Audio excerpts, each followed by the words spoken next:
Hello everyone. So today's topic is otitis media. Otitis का मतलब होता है infection of the year and media का मतलब मिडल।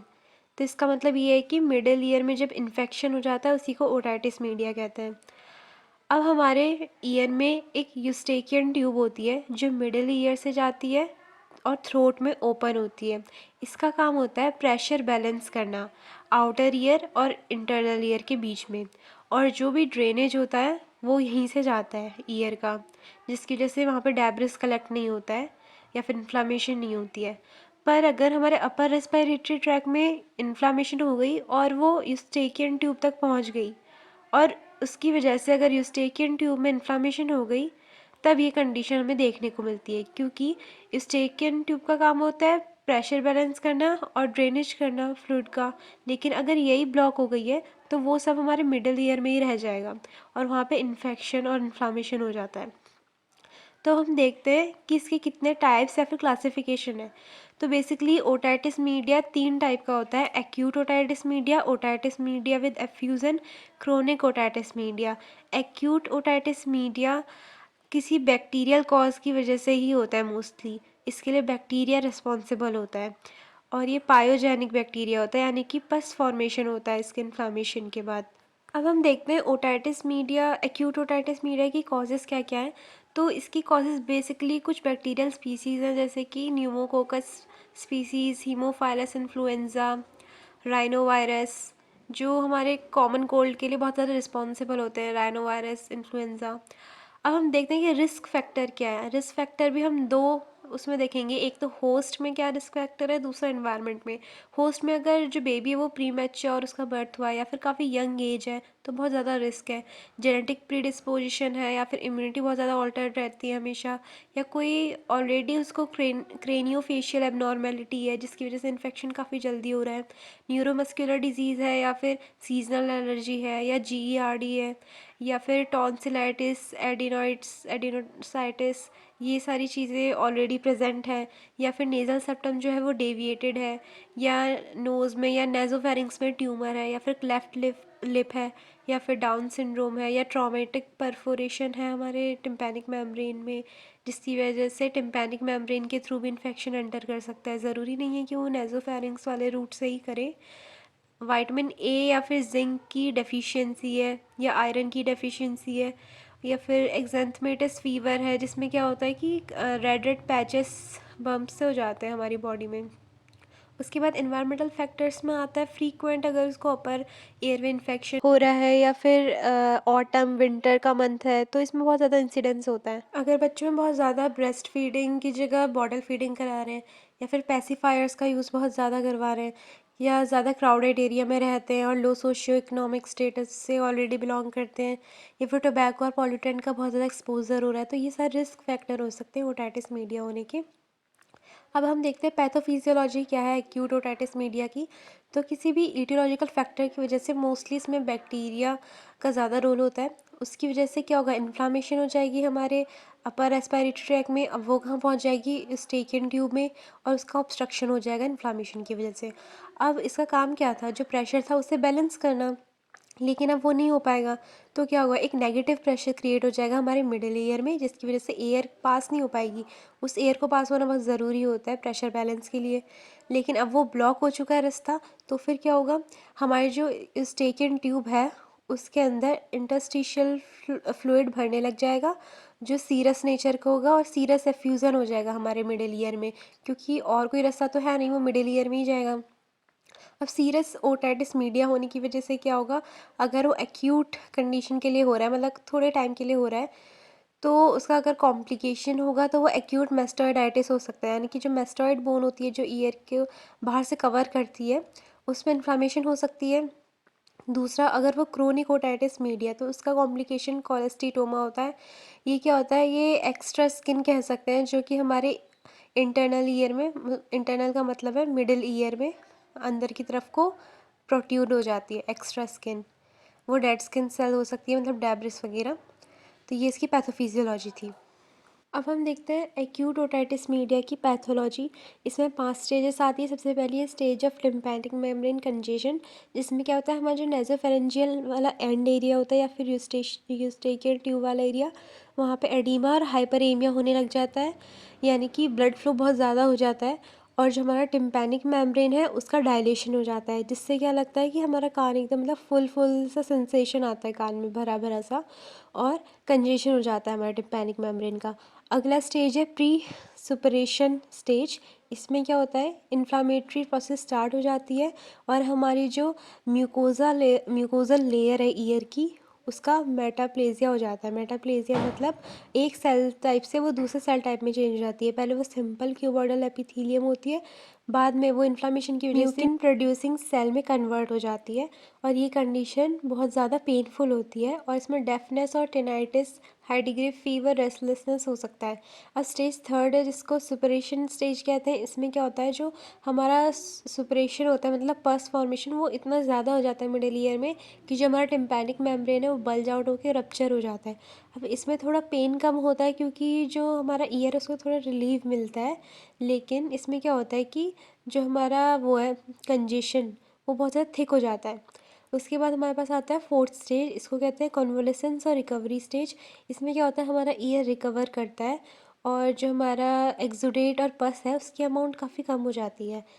नेक्स्ट स्टेज हमारा कोलिसेंट स्टेज। इसमें क्या होता है, कोलिसेंट स्टेज में अगर जो हमारा इन्फेक्शन है वो रिकवर नहीं हो पाया है, तो हमारा जो इन्फेक्शन है वो हमारे मेस्टॉइड बोन तक चला जाता है। जो म्यूकोपेरियोस्टियम होती है मेस्टॉइड बोन की, उसमें इन्फ्लामेशन और थिकनिंग होने लग जाती है, जिसकी वजह से क्या होता है, हाइपरेमिक डीकैल्सिफिकेशन होता है मेस्टॉइड बोन का, और उसमें ऑलरेडी एयर सेल्स जो प्रेजेंट होते हैं वो बहुत एनलार्ज हो जाते हैं। अब हम देखते हैं क्या क्या क्लिनिकल मैनिफेस्टेशन है एक्यूट ओटाइटिस मीडिया की। इसमें बहुत ईयर एक होता है जिसे कहते हैं ओटेल्जिया, हियरिंग लॉस होता है, कंडक्टिव हियरिंग लॉस क्योंकि मिडिल ईयर में प्रॉब्लम कर रहा है। टेनाइटिस होता है जिसमें एक रिंगिंग बजिंग सेंसेशन ईयर में लगती है, ईयर की फुलनेस लगती है, इरिटेबिलिटी होती है ईयर में, टगलिंग और रबिंग होती है बहुत ज़्यादा ईयर में। उसके बाद मेस्टॉइड टेंडरनेस दिखती है और कभी कभार हियरिंग लॉस भी हो जाता है। हेडेक होता है, रेस्टलेसनेस होती है, स्लीप में बहुत ज़्यादा प्रॉब्लम आती है, मेंटेनेंस नहीं हो पाती स्लीप की, और फ्लूइड लीकिंग होती है ईयर में से, नोज़िया, वॉमिटिंग, डायरिया, और जब हमारे ईयर में से डिस्चार्ज होता है उसको ओटोरिया कहते हैं। तो ये सारे जो बेसिक हमारे पास साइन एंड सिम्टम्स थे वो ये हैं। उसके बाद हमारे डायग्नोस्टिक इवेलुएशन क्या है ओटाइटिस मीडिया के। सबसे पहले हम लेबोरेटरी स्टडीज़ कर सकते हैं जिसमें हम टिम्पैनोसेंटेसिस, मतलब हम थोड़ा सा जो पस फिल्ड फ्लूइड है वो हम लेंगे, किसमें से, टिम्पैनिक मेम्ब्रेन को निडल से परफोरेट करके, वो भी जो हमारा इन्फीरियर पोस्टीरियर फिर पोस्टीरियर इन्फीरियर वाला पार्ट होता है ईयर ड्रम का, मतलब ये कह सकते हैं कि राइट से जो नीचे नीचे वाला टिम्पैनिक मेम्ब्रेन का एरिया होता है, वहाँ से निडल के थ्रू एस्पिरेट कर सकते हैं हम थोड़ा सा फ्लूइड और उसको लैब्स में भेज सकते हैं, ताकि हम उसका कल्चर करें और ये पता चले कि कौन सा ऑर्गेनिज्म रिस्पॉन्सिबल है, बैक्टीरिया, वायरस, या फिर क्या है। उसके बाद हम इमेजिंग स्टडी कर सकते हैं जैसे कि सीटी स्कैन, एमआरआई। इसमें हमारे पास इंट्राक्रेनियल क्या क्या कॉम्प्लिकेशन हो रखे हैं ये पता चल सकता है, या फिर मेस्टॉइड बोन में क्या abnormality आ रही है ये पता चल सकता है। फिर ऑडियोमेट्रिक टेस्टिंग में हम लोग कंडक्टिव हियरिंग लॉस डायग्नोस कर सकते हैं और इंसफलेशन कर सकते हैं। इसमें न्यूमेटिक ऑटोस्कोप होता है, उससे हम एयर पास करके देखते हैं ईयर में। और हम नेज़ोफेरिंगोस्कोपी भी कर सकते हैं जिसमें हमें एनाटॉमिकल फैक्टर्स दिखेंगे जो रिस्पॉन्सिबल हो रहे हैं इन्फ्लामेशन के लिए, मतलब जो इन्फेक्शन को प्रमोट कर रहे हैं, और हम हियरिंग टेस्ट कर सकते हैं। फिर मेडिकल मैनेजमेंट में सबसे पहले हमारे पास आती है एंटीबायोटिक्स, बिकॉज ये मेजरली बैक्टीरिया का इन्फेक्शन है, तो हम इसमें एमॉक्सिसिलिन यूज़ कर सकते हैं। दैन हम ओटीसीज यूज़ कर सकते हैं जैसे पेन मैनेजमेंट के लिए आइबुप्रोफेन और एसिटामिनोफेन, और कोई भी नार्कोटिक्स। कुछ टॉपिकल एजेंट्स भी यूज़ कर सकते हैं जैसे कि एंटीपायरिन, बेंजोकेन, ईयर ड्रॉप्स, या फिर नोज़ ड्रॉप्स भी यूज़ कर सकते हैं जो डीकंजेस्टेंट्स होती है। एंटी हिस्टामिन्स यूज़ कर सकते हैं, स्टेरॉयड यूज़ कर सकते हैं इन्फ्लामेशन को रिड्यूस करने के लिए। उसके बाद हमारे पास आता है सर्जिकल मैनेजमेंट जिसमें सबसे पहला है टिम्पैनोसेंटेसिस, जिसको हम एज अ डायग्नोस्टिक मेथड भी यूज़ कर सकते हैं और थेराप्यूटिक मेथड भी यूज़ कर सकते हैं, जिसमें कि हम क्या करते हैं, सबसे पहले तो हमारी जो ईयर कैनाल है उसको क्लीन करते हैं बीटाडीन सॉल्यूशन से या आइसोप्रोपाइल अल्कोहल से। देन निडल इंसर्ट करते हैं हमारे पोस्टीरियर इन्फीरियर रीजन में या फिर एंटीरियर इन्फीरियर रीजन में ईयर ड्रम के, और हम थोड़ा सा फ्लूइड एस्पिरेट कर लेते हैं, या फिर मतलब उसको हमें डीकंजेशन करना है ना हमें उसका, इसलिए। उसके बाद है मैरिंजोटॉमी। इसका मतलब होता है हम जो हमारा टिम्पैनिक मेम्ब्रेन है उसमें एक होल कर देते हैं। अब इससे क्या होगा, कंजेशन में काफ़ी रिलीव होगा, क्योंकि जो हमारा फ्लूइड है वो बाहर निकल जाएगा ईयर से। अब नेक्स्ट क्लासिफिकेशन है हमारा ओटाइटिस मीडिया विद इफ्यूज़न। इसमें और एक्यूट ओटाइटिस मीडिया में ये पूरे सिमिलर है, बस डिफरेंस ये है कि वो बैक्टीरिया की वजह से होता है मेनली, और ये वायरस की वजह से होता है। और इसमें इन्फेक्शन प्रेजेंट बहुत मतलब हो भी सकता है और मोस्टली नहीं होता है, लेकिन उसमें इन्फेक्शन प्रेजेंट होता ही होता है। इसमें जो होता है नेगेटिव प्रेशर क्रिएट होने की वजह से फ्लूइड भर जाता है हमारे मिडिल ईयर में, एफ्यूज़न वाला फ्लूइड। तो इसमें मेन कॉज कौन है, जो हमारा viral upper respiratory tract infection है। उसके बाद हम ये देख लेते हैं कि क्या क्या रिस्क फैक्टर है जिसकी वजह से हो सकता है। एक तो ये है कि हम अगर बच्चे को ज़्यादा सुपाइन पोजीशन दिला के हम फीडिंग करा रहे हैं, चाहे वो ब्रेस्ट फीडिंग है या फिर बॉटल फीडिंग, ज़्यादा सुपाइन पोजीशन में करा रहे हैं तो हो सकता है। और अगर जो ब्रेस्ट फीडिंग है वो काफ़ी कम पीरियड के लिए दे रहे हैं, क्योंकि इससे क्या होगा, बच्चे की इम्यूनिटी बहुत लो होगी। या फिर अगर पेरेंट्स स्मोकिंग करते हैं तब भी ये हो सकता है। उसके बाद क्लिनिकल मैनिफेस्टेशन तो सेम वही है, हियरिंग में काफ़ी डिफ़िकल्टी होगी, बहुत पेन होगा ईयर में, ईयर की फुलनेस लगेगी, और लॉस ऑफ बैलेंस भी हो सकता है, डिलेड स्पीच डेवलपमेंट हो सकता है, ईयर ड्रम रप्चर हो सकता है। अब हम इसमें ट्रीटमेंट क्या देंगे, सेम एंटी माइक्रोबियल्स देंगे, जैसे कि इरिथ्रोमाइसिन, एमोक्सिसिलिन। सर्जरीज कर सकते हैं, जैसे कि टिम्पेनोस्टमी, जिसमें हम टिम्पैनिक मेम्ब्रेन में एक ऑस्टमी कर देते हैं, एक होल क्रिएट कर देते हैं कंजेशन से रिलीव करने के लिए। टिम्पैनोसेंटेसिस कर सकते हैं, मैरिंजोटमी कर सकते हैं, ये हमने पहले डिस्कस कर लिया है। और हम क्या करेंगे, सेकेंड हैंड स्मोकिंग अवॉइड करेंगे, ब्रेस्ट फीडिंग एंकरेज करेंगे, सुपाइन पोजीशन में फीडिंग दिलाना अवॉइड करेंगे, और बच्चे को एलर्जन के कांटेक्ट से प्रोटेक्ट करेंगे, और अफेक्टेड जो बच्चा है उसको बाकी बच्चों से थोड़ा सेपरेट करके रखेंगे ताकि इन्फेक्शन का ट्रांसमिशन ना हो। उसके बाद हम देखते हैं क्रोनिक सपरेटिव ओटाइटिस मीडिया क्या है। क्रोनिक सपरेटिव ओटाइटिस मीडिया का मतलब है कि ये बहुत ज़्यादा लॉन्ग टर्म ईयर का इन्फेक्शन होता है, इसमें मल्टीपल कॉजेज़ रिस्पॉन्सिबल होती है, और ये थोड़ा ज़्यादा हार्मफुल होता है बाकी दो कंडीशन के कंपैरिजन में।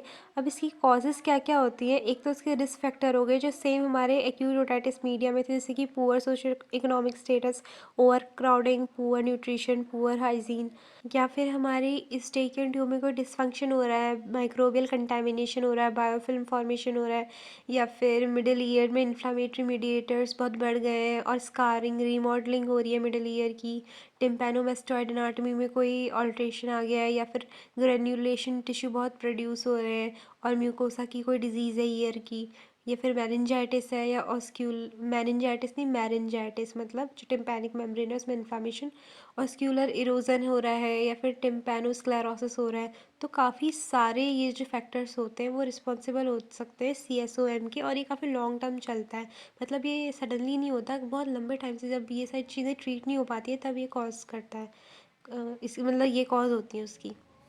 उसके बाद है हमारे पास पैथोफिजियोलॉजीज़ की। तो सबसे पहले हमारे पास ईटियोलॉजिकल फैक्टर्स आते हैं, जिसमें बहुत सारे फैक्टर्स हैं।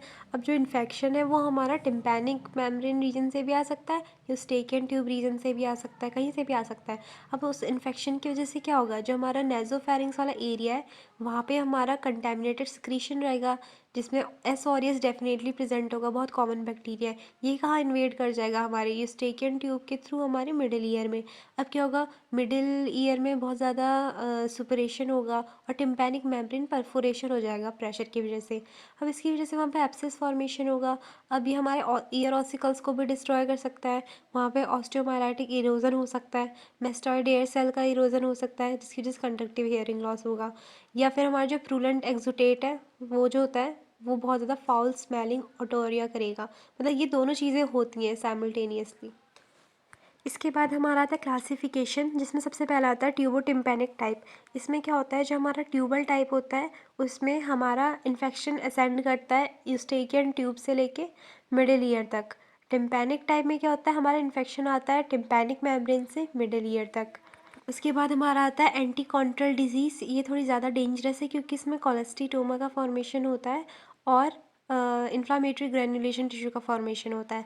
अब हम इसके क्लिनिकल मैनिफेस्टेशन देख लेते हैं क्रोनिक सुपरेटिव ओटाइटिस मीडिया के, जिसमें कि सेम ऑलमोस्ट सारे सिम्टम्स हैं, जैसे कि परसिस्टेंट ब्लॉकेज और fullness in the ear, hearing loss, ear drainage, vertigo, facial weakness, persistent deep ear pain, headache, fever, confusion, tenderness in the mastoid process, middle ear mucosa redness.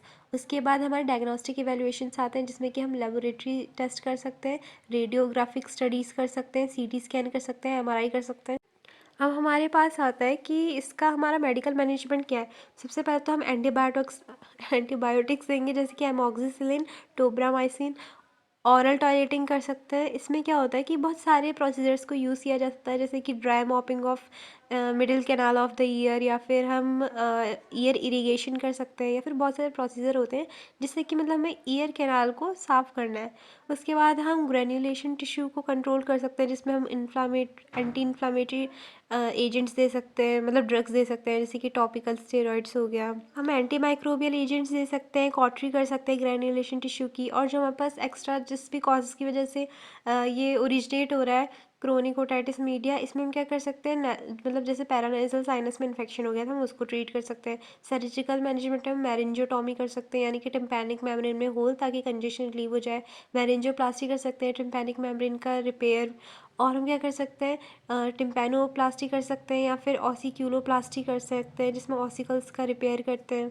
और हम एडिनोइडेक्टमी कर सकते हैं, एडिनोइड्स में अगर इन्फ्लामेशन हो जाती है तो उसको रिमूव कर सकते हैं। मेस्टोइडेक्टमी कर सकते हैं, मेस्टोइड बोन का रिमूवल। रेडिकल मेस्टोइडेक्टमी कर सकते हैं, कॉर्टिकल मेस्टोइडेक्टमी कर सकते हैं, या फिर हम प्रिवेंशन कर सकते हैं, जिसमें हम हाइजीन मेंटेन करेंगे ईयर की।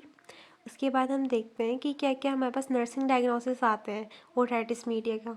नर्सिंग असेसमेंट में हम फिजिकल एग्जामिनेशन करेंगे, हिस्ट्री कलेक्शन करेंगे, और ऑटोस्कोपी कर सकते हैं, रिने एंड वेबर टेस्ट कर सकते हैं, जो कि हियरिंग टेस्ट होते हैं, जिससे हमें क्या पता चलता है, कंडक्टिव हियरिंग लॉस है या सेंसरी न्यूरल हियरिंग लॉस है।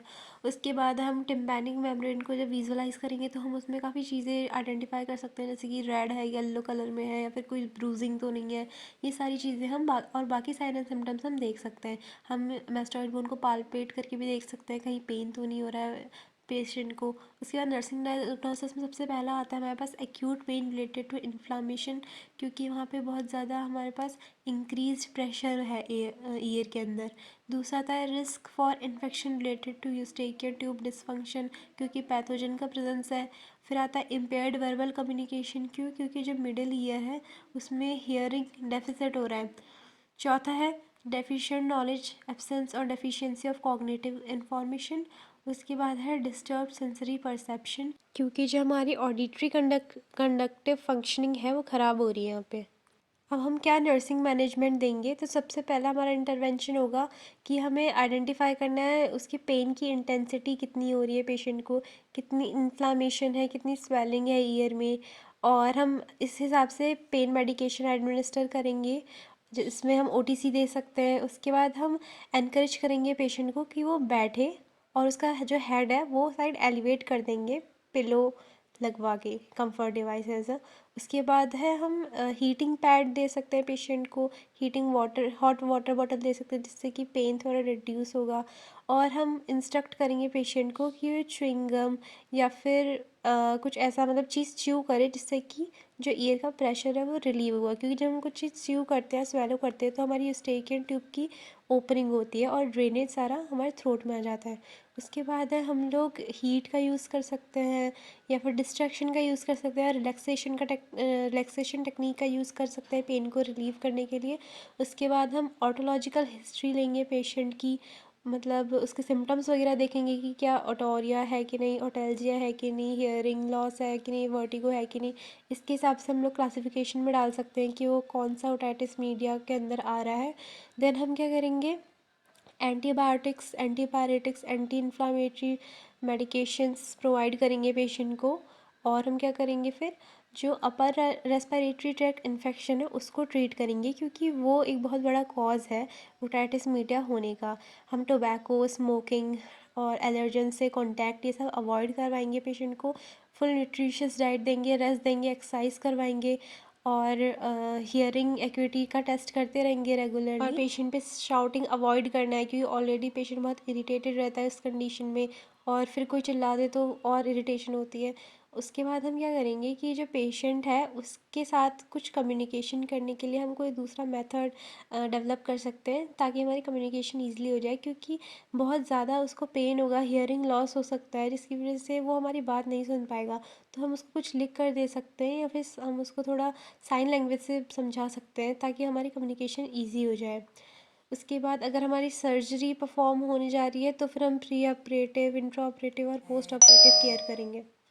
उसके बाद हम पेशेंट को क्या एजुकेशन दे सकते हैं कि वो जो भी ईयर मेडिकेशंस अप्लाई करने वाले हैं डॉक्टर के प्रिस्क्रिप्शन से, उसे वो क्या करेंगे कि रूम टेम्परेचर पे एडमिनिस्टर करेंगे, ताकि मतलब बहुत ज़्यादा हॉट डोज को भी नहीं एडमिनिस्टर करना है, बहुत ज़्यादा कोल्ड को भी नहीं करना है, क्योंकि उस समय पेन और डिजीनेस हो सकता है पेशेंट को। और क्या करना है कि सेफ़ क्लीनिंग टेक्निक्स यूज़ करनी है ईयर के लिए, क्योंकि ये बहुत सेंसिटिव पार्ट है टिम्पैनिक मेम्ब्रेन वाला जो है। तो इसमें कॉटन टिप्ड एप्लीकेटर भी नहीं यूज़ करना था, क्योंकि इससे क्या होता है, जो हमारा ईयर वैक्स होता है वो टिम्पैनिक मेम्ब्रेन के बहुत पास जाता रहता है, और उसका परफोरेशन के बहुत ज़्यादा चांसेस है। उसके बाद हम पेशेंट को एडवाइस कर सकते हैं कि वो एम्पलीफायर्स यूज़ करे या फिर हियरिंग एड्स यूज़ करे, क्योंकि जिसको हियरिंग लॉस अगर प्रेजेंट है तो उसको इसमें बहुत ज़्यादा मदद मिलेगी, और उसको रूटीन ऑटोलॉजिकल एग्जामिनेशन के लिए हम एडवाइस करेंगे। So that's all for today, bye.